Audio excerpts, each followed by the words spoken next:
Chinese बहू। Chinese बहू हमारी याद तो है ना आपको? भूले तो नहीं ना? हाँ भाई, थोड़ी देर में ही सही, लेकिन चाइनीज बहू की कहानी आ ही गई। क्या हो रहा है ये देश में? चाइना ने तो आतंकी मचा रखा है। अरे क्या हो गया? क्यों चाइना को कोसता रहता है? भूल मत, तेरी ससुराल चाइना की ही है। हाँ वहाँ पर ये देखना, लड़ाई झगड़े, ये बीमारी, ऊपर से ये देश कितना चालाक है। अंदर न जाने क्या क्या करता रहता है। तभी अंदर से बहू की चिल्लाने की आवाज आती है। अरे क्या हो गया बहू, क्यों चिल्ला रही है? माँ जी, ये देखिए, ये रूस ने यूक्रेन की हालत क्या कर दी है। ऊपर से चाइना में दोबारा लॉकडाउन लग गया है। माँ जी, अब क्या किया जाए?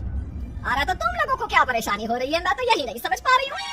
वो क्या है ना माँ, हम लोग चाइना जाने की सोच रहे थे। सांगसू के भाई की शादी है। तो क्या? अरे कौन सा उन लोगों के यहाँ भाई घोड़ी चढ़ता है जो बहन काजल लगा कर नेक लगी? माँ जी, उसकी आंखें बहुत छोटी छोटी है, उसमें या तो पुतली रह सकती है या काजल।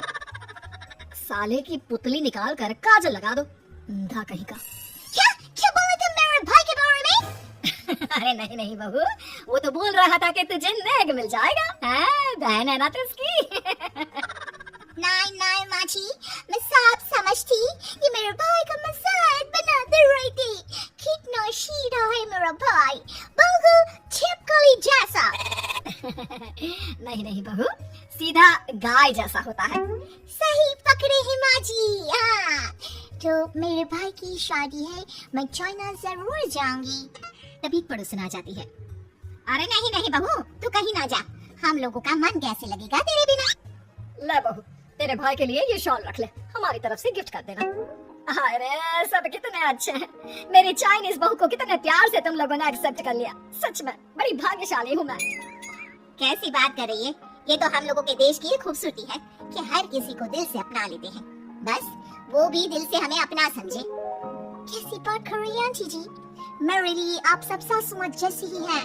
मुझे भारत बहुत अच्छा लगता है, ये सबसे अच्छा देश है, मेरा भारत महान। वैसे भी लड़की की शादी जहाँ होती है वो तो वहीं की हो जाती है ना। जी तेरे बहू सही बोल रही है, औरत तो होती ही पानी की तरह है, जो जहाँ जैसे रखे वैसे ही शेप ले लेती है। आंटी जी, ये थोड़ा सा ज्यादा हो गया, समझ नहीं आया। नो प्रॉब्लम, मैं चाय बना कर लाती हूँ। फिर क्या, वो दिन भी आ जाता है जब बेटी बहू को चाइना जाना पड़ता है। वहाँ जाकर बहू का भाई कहता है, मेरे दाम आ गए, मेरे दाम आ गए। मैंने सबको बोला कि सब हिंदी में बात करेंगे, नहीं तो बिन नाराज हो जाएगी। थैंक्स बॉय, हिंदी मेरी भाषा है। आप मुझे उसमें बात करना अच्छा लगता है। आपने जीजा जी से मिलो। ओ बहन, तुम अंदर चलो। सभी बहू को अंदर लेकर चले जाते हैं, लेकिन सांगसू का पति वो तो बेचारा चाइना के ससुराल के आंगन में अकेला खड़ा रहता है। काफी देर तक जब कोई उसे नहीं पूछता तो वो माँ को घर पर फोन करता है। हाँ बेटा, पहुँच गया ना कुशल मंगल? हाँ माँ, लेकिन सांगसू पता नहीं कहाँ है, वो तो अंदर गई है तब से बाहर आई ही नहीं। अरे कैसे बात कर रहा है? तो तू अंदर चला जा, तू बाहर क्यों है? अरे दामाद है तुम्हारा का, उन लोगों ने तुझे बिठाया, चाय पानी कुछ नहीं पूछा? नहीं ना माँ। तभी सामने से सांगसू आती है। क्यों आप अभी तक तैयार नहीं हुए? और ये बैग लेकर क्यों कमरे से बाहर आए? इसे वहीं रख देती। कमरा? कौन सा कमरा? अरे कैसी बात कर रही हो? जब से तुम अंदर गई हो मैं बाहर ही तो खड़ा हूँ। बहू को बहुत हैरानी होती है और गुस्सा भी आता है। तभी उसका भाई और माँ आ जाते हैं। और सांगसू, अंदर खाना लग गया है। अरे ये बताओ कि मेरे पति को किसी ने खाना या पानी क्यों नहीं पूछा? वो भारत से ससुराल पहली बार आया है, वो भी मेरे कहने पर। मुझे इज्जत क्यों नहीं की? देख बेटी, तूने जबरदस्ती जिद में शादी की थी तो हम लोगों ने कर दी, लेकिन अब तुम ये सोचो, पूरी चाइना में मैं इस इंडियन को अपना दामाद बताऊं? So sorry. हाँ सांगसू, और तुम भी चुप रहना, नहीं तो वो लोग मेरी शादी तोड़ देंगे। ओह ऐसी बात है, कोई बात नहीं, मैं बाहर होटल में रह लेता हूँ, तुम वही करो जो ये लोग चाहते हैं। कैसी बात कर रही हो? शादी के बाद पति जैसा भी हो, जो भी हो, पति होता है। वैसे भी तुम्हारे पूरे परिवार ने सबने बिना सोचे मेरा साथ दिया, मुझे एक्सेप्ट किया, प्यार किया।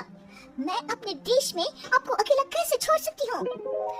ये हिंदी फिल्म का ड्रामा बंद करो, मैं अब ये बर्दाश्त नहीं करूंगी। चुपचाप अंदर चलो, नहीं तो ये शादी वादी यहीं खत्म करके इसे अकेले ही इंडिया जाना पड़ेगा। कैसी बात कर रही है माँ? ये मेरे पति है। नहीं छा, हम लोगों ने यहाँ वकील को बुला लिया है, जिसके बाद अपनी रात ठड़ाक खड़ा के हम यहाँ के चाइनीज लड़के से तेरी शादी करा देंगे। अरे कैसी बात कर रहे हो? हम तो यहाँ तुम्हारी शादी के लिए आए थे। नहीं, मैं सांसू के बिना नहीं रह सकता हूँ। हाई वोल्टेज ड्रामा होने के बाद से ही सारा माहौल खराब हो जाता है कि तभी एक लड़की आती है। मैंने सारा इंतजाम कर दिया है, सांसू की शादी का मंडप परसों लग जाएगा। आप लोग इसके पति को कमरे में बंद कर देते हैं। सभी सांसू के पति का हाथ बांधकर उसे कमरे में बंद कर देते हैं। ये क्या कानूनी है? हम लोग मेरे पति की शादी नहीं कर सकते हैं। मैं किसी से शादी नहीं करूंगी, ये साफ बात है। पहले मैं अपनी शादी करूं, फिर तेरी भी शादी करवा दूंगा। सब कुछ तय हो जाता है, भाई की शादी हो जाती है। फिर वो दिन भी आ जाता है जब सांसू की शादी वो लोग जबरदस्ती करने के लिए उसे मंडप पर ले जाते हैं। ऐसा मत करो, ये मेरी बीवी है। मैं किसी से शादी नहीं करूंगी। कैसे नहीं करेगी शादी? शादी तो तेरा बाप भी करेगा। मैं करूंगा शादी। प्लीज कोई मेरी शादी किसी अच्छा औरत से करवा दे। चाप, बाबू खोलो चाप। फिर माँ सांसू और उसके पति से कहती है, तुम लोगों का बच्चा मेरी कैद में है। अगर तुम लोगों ने कोई भी होशियारी की तो मैं इस बच्चे को मार दूंगी। दोनों माँ का रूप देखकर हैरान हो जाते हैं। बच्चे की खातिर दोनों शांत हो जाते हैं और शादी की रस्में शुरू हो जाती है कि तभी सांसू की सास पुलिस के साथ आ जाती है। माँ, ससुर माँ आ गई, मेरी माँ आ गई। माँ प्लीज हम लोगों को बचाकर वापस ले चलो। पुलिस सभी को गिरफ्तार कर लेती है। बेटे के बच्चे को मारने की धमकी तो कोई चुड़ैल ही दे सकती है। अरे तो ये चुड़ैल ही तो है। ये सही बोल रहे हैं, ये औरत किसी चुड़ैल से कम नहीं है। तभी उन लोगों का बच्चा भी आकर सांसू के गले लग जाता है। माँ तू सही समय पर आ गई, लेकिन तुझे कैसे पता चला कि यहाँ ये सब हो रहा है? बेटा ये चाइनीज लोग ना होते ही धोखेबाज है। इन लोगों पर मुझे भरोसा नहीं था, इसलिए मैंने तेरे फोन को हमेशा के लिए मेरे फोन से अटैच कर दिया था, जिससे तेरे आसपास होने वाली सारी बात मैं सुनती रहूं। उस दिन भी मेरी तेरी बात हो रही थी तो तेरा फोन ऑन था, मैं सब समझ गई थी। मुझे माफ कर दो। नहीं, बिल्कुल नहीं। चलिए माँ जी, इंडिया वापस चलते हैं। आज के बाद मैं यहाँ कभी नहीं आऊंगी।